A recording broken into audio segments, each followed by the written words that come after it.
Dobry wieczór, bardzo mi miło, dziękuję bardzo za wprowadzenie.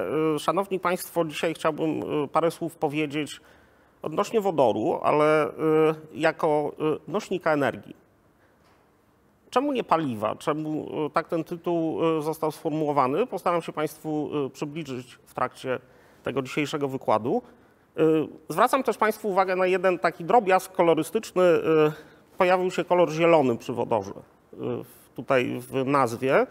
Postaram się odpowiedzieć na pytanie, czemu właśnie ten kolor, chociaż to jest raczej, bym powiedział, takie trochę kolokwialne, używane gdzieś tam w mediach, w newsach, określenie wodoru niskoemisyjnego jest dla nas istotne. Proszę Państwa, plan prezentacji obejmuje kilka punktów. Oczywiście nie będę w stanie wyczerpać wszystkich aspektów w trakcie 30-minutowego wykładu, aczkolwiek po pewnym wprowadzeniu, takim w odniesieniu też może do obecnej sytuacji geopolitycznej, chociaż to może w mniejszym stopniu, ale w odniesieniu do pewnych ram prawnych postaram się pewne zagadnienia przybliżyć odnośnie wykorzystania wodoru obecnie w gospodarce, a także powiedzieć przedstawić parę kwestii dotyczących tego, co gdzieś tam jest planowane na najbliższe lata. Czemu wodór? Niewątpliwie zainteresowanie tym nośnikiem energii, tym potencjalnie paliwem jest związane z faktem takim, że posiada ten pierwiastek, wodór gazowy, czy powiedzmy po skropleniu, czy może jeszcze w innej formie, pewne unikalne, specyficzne właściwości fizykochemiczne. Gdyby ich nie miał, to w ten czas może nasze zainteresowanie by się skupiło na innych nośnikach energii, przyszłościowych nośnikach.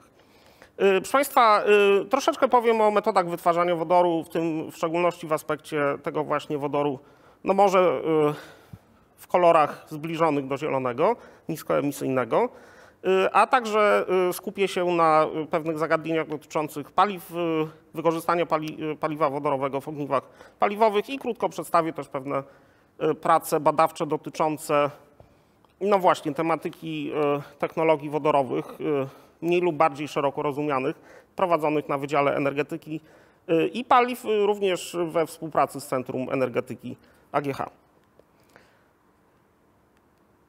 Proszę Państwa, wodór w gospodarce oczywiście jest obecny i to już od wielu lat w różnych procesach przemysłowych jest stosowany. Proszę Państwa, to są ilości rzędu kilkudziesięciu, 80 czy nawet więcej milionów ton produkcja roczna. Polska jest dużym producentem, przy czym produkcja w Polsce, zresztą podobnie tak naprawdę jak na świecie, w Polsce jest to rzędu około 1 miliona ton, może trochę więcej rocznie. Ta produkcja jest tak naprawdę oparta o procesy reformingu gazu ziemnego. To są procesy, które generalnie generują oprócz wodoru też inne produkty. Jakie konkretnie, to za chwilkę się pojawi na kolejnych slajdach. Nie jest to coś, co powoduje, że mamy wyprodukowany czysty wodór i nic więcej. W takim układzie pojawia się zagadnienie dotyczące kwestii dotyczących na przykład emisji CO2 związanych z taką produkcją wodoru.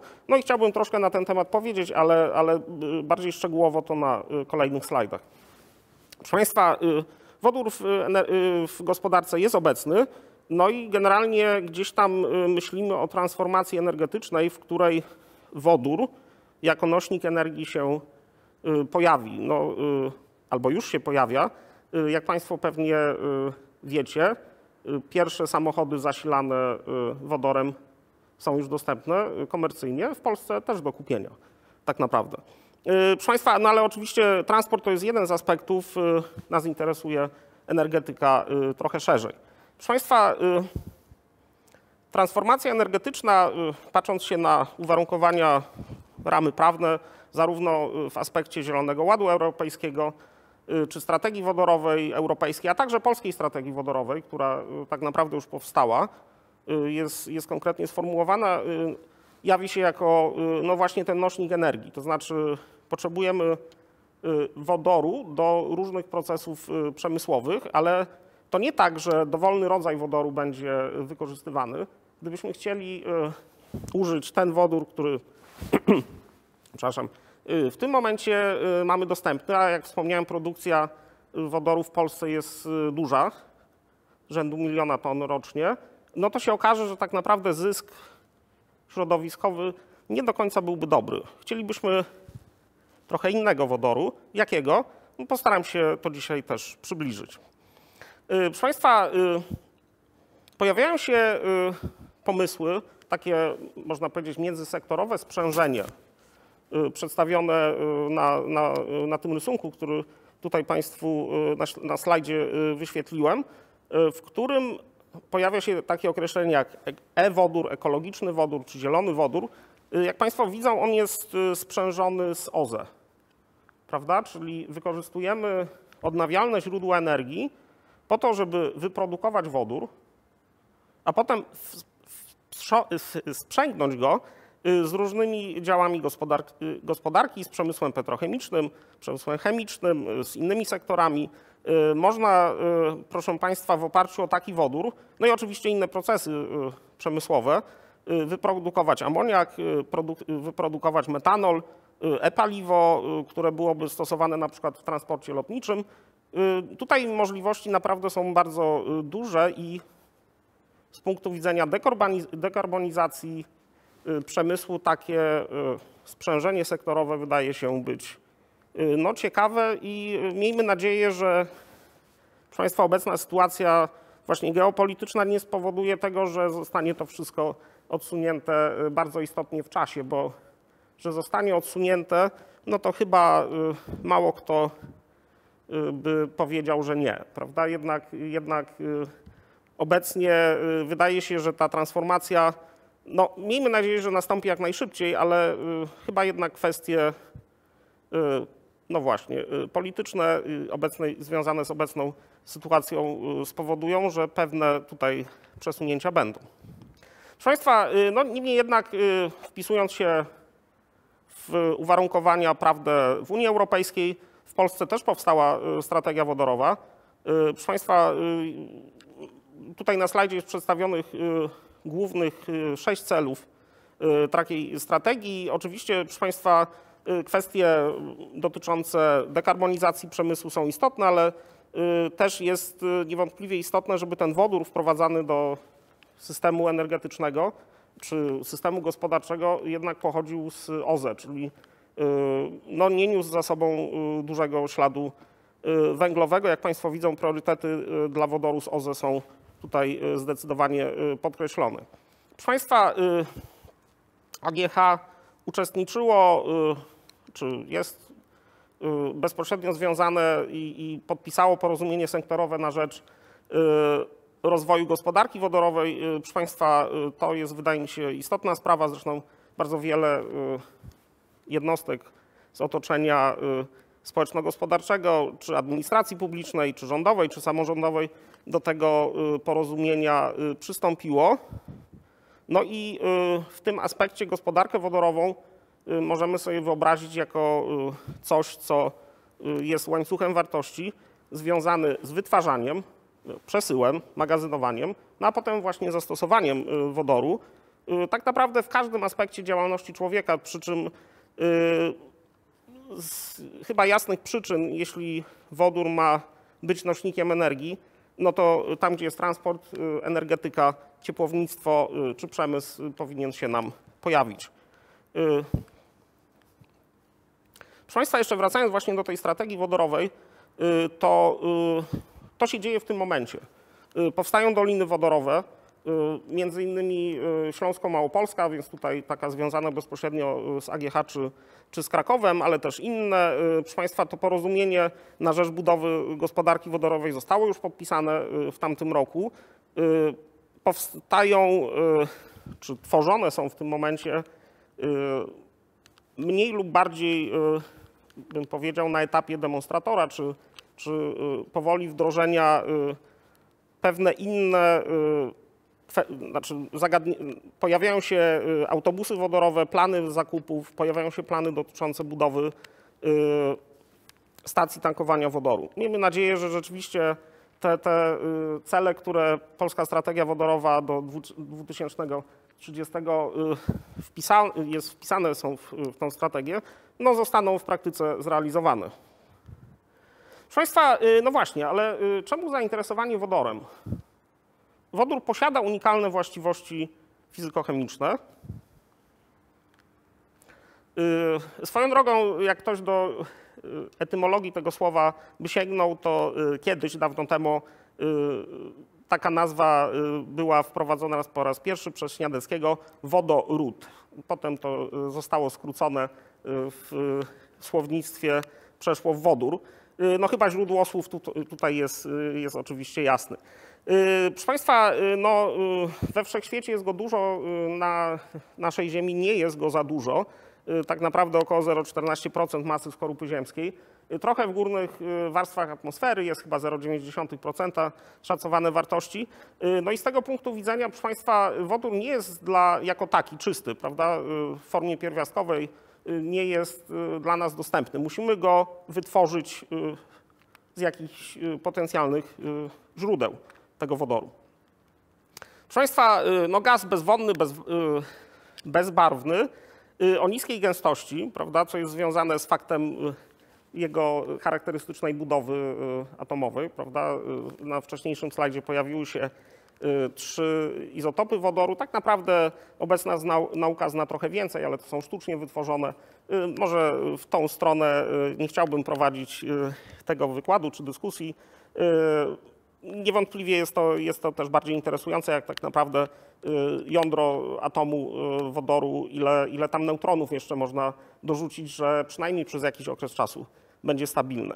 Proszę Państwa, odkryty dawno temu wodór, chociaż tak naprawdę dopiero no gdzieś tam niedawno zaczął odgrywać większą rolę, w szczególności jeśli mówimy o zastosowaniu w przemyśle, w gospodarce. No, na pewno nie w XVIII wieku, nie był jeszcze w ten czas szeroko stosowany. Proszę Państwa, ktoś zainteresowany bardziej aspektami fizycznymi może sięgnąć do diagramu fazowego, gdzie pojawią się przy ekstremalnych ciśnieniach fazy metaliczne wodoru ciekłego. Proszę Państwa, bardzo dziwne właściwości pod bardzo wysokimi ciśnieniami, na przykład czarny wodór stały. To tak naprawdę pojawia się trochę pomiędzy obliczeniami teoretycznymi i najnowszymi doniesieniami eksperymentalnymi, gdzie takie specyficzne cechy no, fizycy starają się udokumentować. Jest to oczywiście związane z budową atomową, z tym, jak wodór tworzy wiązania, jakie są oddziaływania w cząsteczce wodoru pomiędzy cząsteczkami. No ale to oczywiście jakby w tą stronę próbował tę dyskusję dalej prowadzić, czy ten wykład, no to byśmy nie za dużo powiedzieli o wodorze jako o nośniku energii. Proszę Państwa, patrząc się w takim układzie bardziej w stronę porównania z klasycznymi paliwami, no to oczywiście od razu patrząc się na tą tabelkę też nasuwa się jasna sprawa, że w przeliczeniu chociażby na kilogram to wartość opałowa jest duża, no ale co z tego, jeżeli kilogram wodoru odpowiednio niesprężony, to tak naprawdę jest bardzo duża objętość, prawda? Jeśli nie jesteśmy w stanie magazynować wodoru w sposób efektywny, to tak naprawdę gęstość energii związana z takim wodorem zmagazynowanym, no dopiero gdzieś zaczyna być istotna, jeśli mamy ciekły wodór, czyli magazynowanie kryogeniczne, czy takie jak tutaj na zielono zaznaczone w tabeli, magazynowanie na przykład pod ciśnieniem 700 barów, to się zaczyna pojawiać jako standard w samochodach wodorowych. W autobusach gdzieś tam na razie 350, chociaż wartości 700 zaczynają też być rozważane z punktu widzenia praktycznego wdrożenia. Jak Państwo tutaj zerkną na tą tabelkę, oczywiście porównując z innymi metodami magazynowania energii, no to mamy pewne zalety, mamy pewne wady, prawda? Musimy bardzo sprężyć, przejść do kryogeniki, ewentualnie myśleć o nowatorskich sposobach magazynowania wodoru, na przykład w ciałach stałych, gdzie pojawią nam się, proszę Państwa, wodorki, metali, materiały na przykład fazy krystaliczne, które są wodorowane, no ale to jeszcze patrząc się na potencjalne wdrożenie, miejmy nadzieję, że w najbliższej przyszłości, ale jeszcze nie teraz. Jeszcze tutaj te gęstości praktyczne magazynowania energii nie są aż takie duże. Natomiast, proszę Państwa, patrząc się na w ogóle jakie możliwości dają różne technologie związane z magazynowaniem wodoru, to tutaj jak Państwo widzą na tym slajdzie technologia, która związana jest z faktem transformacji energii z wytworzeniem wodoru, tak naprawdę daje nam potencjalnie możliwość zastosowania wodoru jako nośnika energii w zakresie magazynowania, no, bardzo duże moce, bardzo duże, długie czasy dotyczące no, rozładowania tej zgromadzonej energii, więc potencjalnie tutaj czy P2G, czy taka technologia bardzo specyficzna, związana z ciekłymi związkami, w których wodór jest w pewnym sensie doczepiany, odczepiany, więc te związki stanowią taki no, nośnik dla wodoru. Tutaj bardzo duże możliwości daje. Proszę Państwa, no, jeśli patrząc się, chcielibyśmy sobie zerknąć na metody magazynowania wodoru, metody wytwarzania wodoru, no to interesuje nas wodór niskoemisyjny. Czemu nas taki interesuje? No bo patrząc się na klasyczny proces reformingu parowego, no to się okaże, że mamy stosunkowo sporą emisję różnych zanieczyszczeń, nie tylko CO2. Jeżeli byśmy chcieli zerknąć na wartości takie typowe podawane dla produkcji 1 kg czystego wodoru, no to okaże się, że proszę Państwa w reformingu parowym gazu ziemnego będzie produkowanych no aż tutaj w gramach, jak Państwo widzą, wartość 10 000 ponad 600 gramów CO2, prawda? CO, metan, różne inne zanieczyszczenia, więc proszę Państwa ta klasyczna technologia stosowana w przemyśle, no ona oczywiście jest efektywna. Natomiast to nie jest technologia zielona, to nie jest technologia, która nam pozwala na mówienie, że tak wytworzony wodór, czyli zmagazynowana energia w formie chemicznej, jest energią dla nas interesującą z punktu widzenia jej czystości, prawda? No, ma ta technologia klasyczna reformingu gazu, no, parowego reformingu gazu ziemnego niestety silny wpływ na środowisko. Proszę Państwa, no ale tak naprawdę żadna inna technologia, nawet elektroliza, jeśli byśmy wzięli prąd z OZE, nie jest pozbawiona śladu węglowego z prostej przyczyny. No, musimy wytworzyć chociażby ten elektrolizer, prawda? A wytwarzanie urządzeń konwertujących energię też oczywiście jest związane ze śladem węglowym. Natomiast oczywiście w trakcie pracy tutaj jest oczywiście duży w ten czas, bardzo duża różnica, gdzie jeśli byśmy mieli energię elektryczną z OZE, to w ten czas tak wytworzony wodór w procesie elektrolizy byłby właśnie zielony. Zresztą, proszę Państwa, tutaj korzystając z tabelki czy z takiego bardzo fajnego zestawienia, który w Instytucie Chemicznej Przeróbki Wędra został przygotowany, różne te technologie związane z produkcją wodoru, typowo właśnie przypisana jest im pewna wartość, jeśli mogę tak powiedzieć, koloru, gdzie wodór zielony jest z OZE, ale mamy całą masę różnych innych kolorów i jak Państwo domyślają się, tam gdzie jest na przykład jakaś forma czy sekwestracji, czy innej techniki wyłapywania CO2, no to w ten czas może się okazać, że te klasyczne metody produkcji wodoru również z metanu czy z gazu ziemnego mogą być dla nas interesujące, chociażby ten wodór niebieski tutaj zaznaczony jako drugi po lewej stronie. Proszę Państwa, no ale gdzieś tam w domyśle, ponieważ OZE się rozwija, metoda, znaczy możliwość zastosowania odnawialnych źródeł w energetyce jest coraz większa, chcielibyśmy przy użyciu tych właśnie technik taki wodór produkować. Proszę Państwa, no i tak wyprodukowany wodór może być zużyty jako paliwo w ogniwach paliwowych.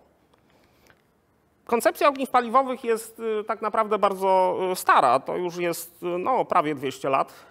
Pomysł pierwszy pana Groove'a od strony takiego wykonania dużo się różni od obecnych technologii.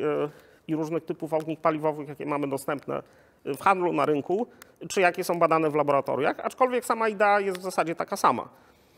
Proszę Państwa, no bo cała idea ogniw paliwowych polega na tym, że mamy paliwo, utleniacz, które reagują ze sobą w procesie elektrochemicznym, a nie w procesie spalania, no i wytwarzana jest energia elektryczna, no i skojarzone z tym oczywiście ciepło. Proszę Państwa, ogniw paliwowych jest bardzo wiele typów. Tak naprawdę tutaj, żeby je sklasyfikować, to bardzo często podawane są takie kryteria jak na przykład temperatura pracy czy rodzaj użytego elektrolitu. Ogniwa polimerowe, pewnie Państwu znane, gdzieś tam pojawiające się mniej lub bardziej w newsach, chociażby związane z możliwością ich użycia w samochodach wodorowych, o czym troszkę będę jeszcze mówił, no ale też ogniwa na przykład wysokotemperaturowe, czy ze stopionym węglanem, czy ogniwa tlenkowe, gdzie te procesy konwersji energii pomiędzy paliwem, utleniaczem, energię elektryczną i ciepło mamy, no, zachodzą w temperaturach wysokich. To, co wiąże te ogniwa wszystkie, to tak naprawdę kwestia zachodzących reakcji elektrochemicznych, no w sumie chemicznych, prawda?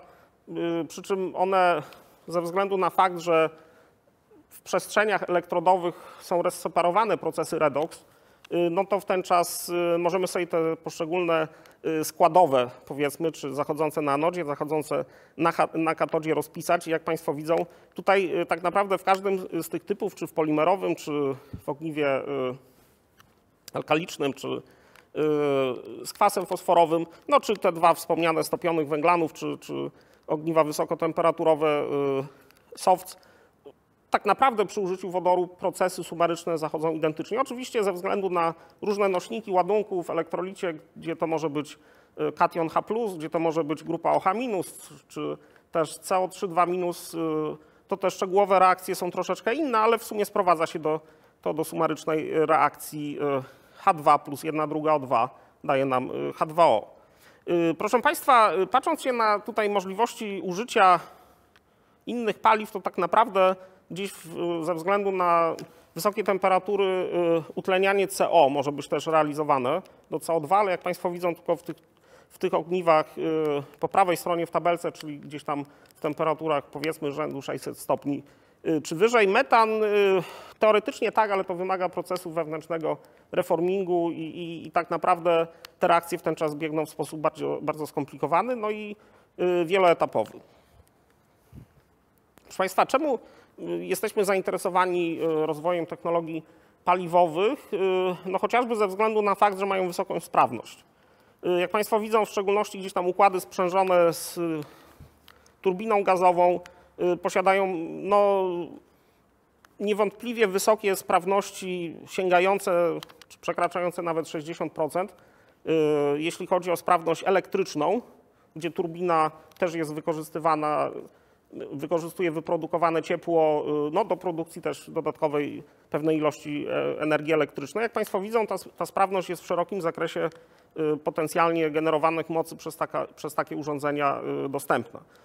No, gdzieś tam te technologie ogniw paliwowych pojawiają się w górnej części tego wykresu, więc z tego punktu widzenia jest to dla nas oczywiście dobre.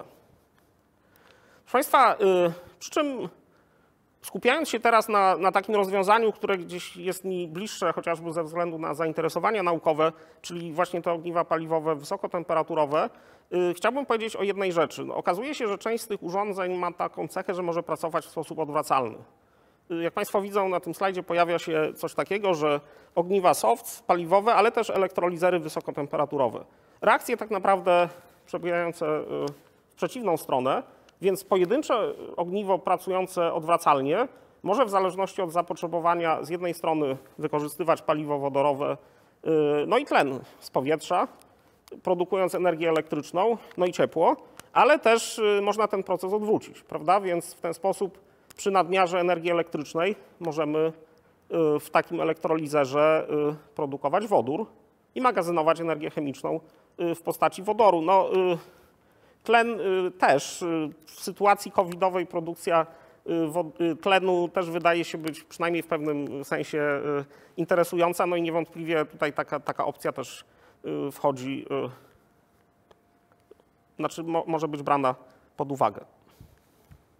Proszę Państwa, patrząc się właśnie na tą elektrolizę, czyli ten tryb pracy ogniw SOFC odwrotnie, jako elektrolizerów wysokotemperaturowych, to może warto podkreślić jedną rzecz, że w porównaniu do innych rodzajów elektrolizy,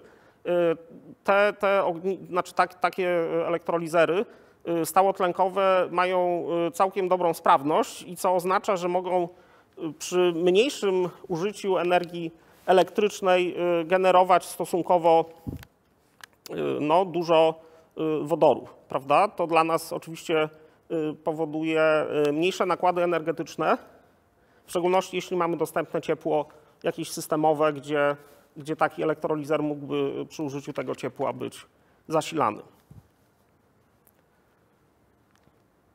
Proszę Państwa, można, jeśli chodzi o te ogniwa paliwowe czy elektrolizery, podać wiele takich cech, chociażby dotyczących sprawności, dotyczących wysokiej czystości produkowanego wodoru, jeśli to byłby tryb pracy elektrolizy.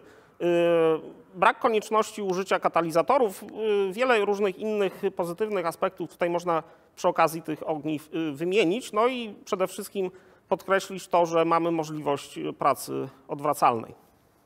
Proszę Państwa, te ogniwa, czy chociażby w rozwiązaniu tak zwanym mikro-CHP, czyli skojarzona generacja ciepła i prądu, prawda, dla jakiegoś tam rozwiązania, powiedzmy w zakresie domku jednorodzinnego, to już są rozwiązania dostępne. To są rozwiązania jak najbardziej kupowalne, gdzieś tam Japonia, ale nie tylko. To są kraje, w których te możliwości zostały dostrzeżone dość dawno temu i zostały wprowadzone. Jak Państwo widzą, pojawiają się też rozwiązania przemysłowe, gdzie taka odwracalna możliwość pracy tych ogniw wysokotemperaturowych jest wprowadzana.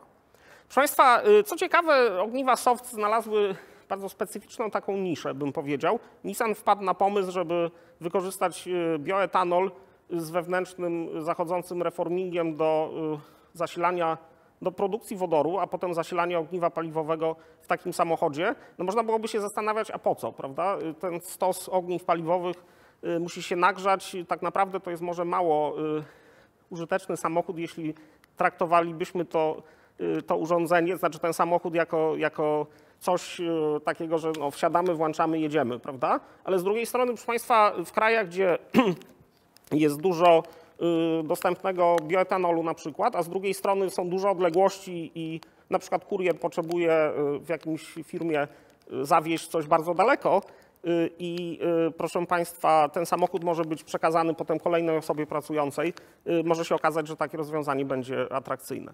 Zresztą, proszę Państwa, jeśli chodzi o samochody czy użycie ogniw paliwowych w motoryzacji, to te ogniwa SOFC to jest, bym powiedział, dosyć taki ewenement. Raczej oczywiście ogniwa polimerowe pracujące w niskich temperaturach z membraną polimerową. Jak Państwo widzą, przewidywana sprzedaż to są już jakieś w 2020 powiedzmy 5 roku, to już są jakieś nie pojedyncze sztuki, prawda? Więc miejmy nadzieję, że te ogniwa, to znaczy, że technologia ogniw paliwowych zostanie szerzej wdrożona, jeśli chodzi o motoryzację. No i pewnie Państwo o Miraju słyszeli, teraz już się pojawiła druga generacja. Pozwoliłem sobie bezpośrednio ze strony Toyoty pewne informacje tutaj przekazać, po prostu ściągnąć z katalogu. Jak Państwo widzą, zasięg 650 km, tankowanie 5 minut, interesujące, prawda? Może jednak warto się zastanowić, czy tak naprawdę nie jest to realna alternatywa dla samochodów elektrycznych, w których stosowane są ogniwa litowe, czy może kiedyś ogniwa sodowe będą używane. Proszę Państwa, no i tutaj podsumowując już tak naprawdę na Wydziale Energetyki i Paliw, zresztą bardzo często te prace badawcze są realizowane przy współpracy z Centrum Energetyki AGH. Prowadzone jest wiele prac naukowo-badawczych z zakresu technologii wodorowych, oczywiście też wdrożeniowe. Ja, proszę Państwa, oczywiście o wszystkich nie powiem. Wybrałem tak naprawdę 2. aspekty, o których chciałbym króciutko powiedzieć. Te informacje zresztą są dostępne bez większego problemu na internecie dla osób zainteresowanych. Proszę Państwa, współpraca jest zawsze z dużymi firmami, z instytutami badawczymi jest dla AGH priorytetowa i tutaj, proszę Państwa, jest realizowany projekt dotyczący budowy takiego dużego elektrolizera, demonstratora, gdzie wodór mógłby być produkowany w elektrolizerze stałotlenkowym, no ale też były czy są realizowane prace dotyczące wdrożenia ogniw paliwowych, na przykład w specyficznych zastosowaniach w lotnictwie, czy jeśli chodzi o rower elektryczny, czy bardzo ciekawe rozwiązanie w zakresie samowystarczalnego domu, gdzie wodór jest istotnym, głównym nośnikiem energii, ale to już niestety Państwu tutaj nie zdążę powiedzieć. Natomiast tak na zakończenie, ostatni slajd. Proszę Państwa, no, gdzieś tam rozwój tych technologii nie byłby możliwy do końca, gdyby nie były prowadzone od wielu lat prace podstawowe, też dotyczące rozwoju na przykład materiałów, rozwoju metod produkcji warstw elektrodowych czy elementów budujących te urządzenia, chociażby ogniwa paliwowe, wysokotemperaturowe. No i takie też badania prowadzimy na wydziale. Nie ukrywam, że to jest też gdzieś tam mój trochę konik, jeśli chodzi o zainteresowania badawcze. Zachęcam Państwa do zerknięcia na stronę wydziałową, do zobaczenia AGH może na żywo, jeżeli ktoś z Państwa to ogląda w sam raz nie z Krakowa, nie spoza tutaj naszego miasta. Zapraszam serdecznie i dziękuję uprzejmie.